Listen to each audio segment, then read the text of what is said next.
You know what blows my mind? Studies show that 70% of professionals say their biggest work challenges eventually become their greatest source of satisfaction.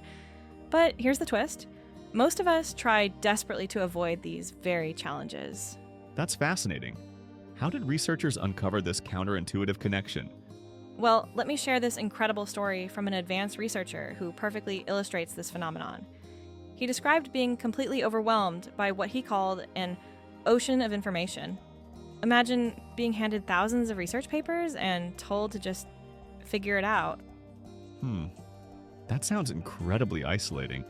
How did he manage to turn that around? You know what's interesting? He said that isolation itself became his catalyst for growth. After weeks of wrestling with complex problems, he'd experienced these breakthrough moments of what he called genuine independent discovery. So the very thing that caused him stress became his source of triumph? Exactly. And here's where it gets even more fascinating. This pattern shows up across completely different fields. Like this service professional I spoke with, who described the emotional labor of managing client expectations as her biggest challenge. Tell me more about how that manifested in her daily work. Well, imagine walking this constant tightrope between technical expertise and emotional management.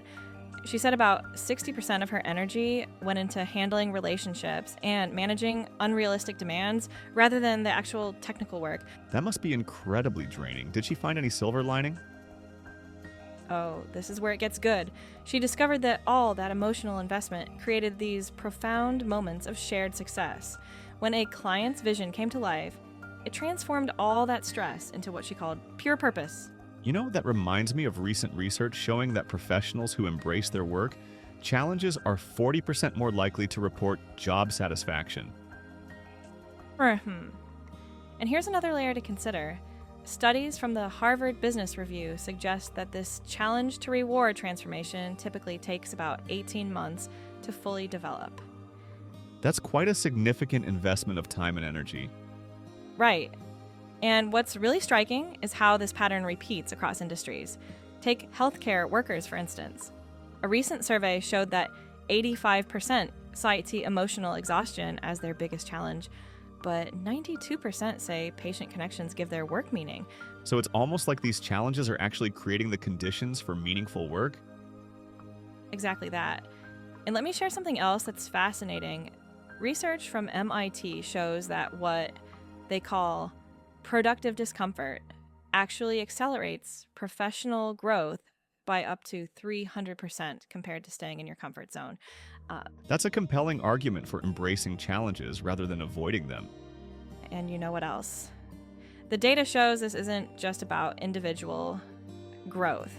Companies that encourage this kind of challenge embrace mindset see 45% higher employee retention rates. Those numbers really drive home the practical impact of this perspective shift. And here's something that really surprised me. Like, a longitudinal study tracking professionals over 5 years found that those who actively sought out challenges earned, on average, 23% more than those who played it safe. That's quite a concrete incentive to step out of your comfort zone. Well, what's even more interesting is how this applies across generations. Recent data shows that Gen Z workers are actually more likely to seek out challenging roles, with 68% saying they prioritize growth opportunities over initial salary. How does that compare to other generations in the workforce? So get this, only 42% of baby boomers and 51% of Gen X reported the same priority. It's like we're seeing this evolutionary shift in how different generations view professional challenges. That could have huge implications for the future of work culture. Absolutely right. And speaking of culture, organizations that explicitly recognize both the challenges and rewards of their employees' work see a 37% increase in team performance. These findings really challenge the traditional view of workplace satisfaction, don't they? They do, and here's the kicker. Research shows that the most satisfied professionals aren't those with the easiest jobs or biggest paychecks. The highest satisfaction scores consistently come from those who found meaning in their challenges. That's quite a powerful conclusion to draw from all this data. You know what might be the most valuable insight from all of this? Understanding that our professional challenges aren't just obstacles to overcome, they're actually the building blocks of meaningful work. The data shows we're not just surviving our challenges, we're being transformed by them.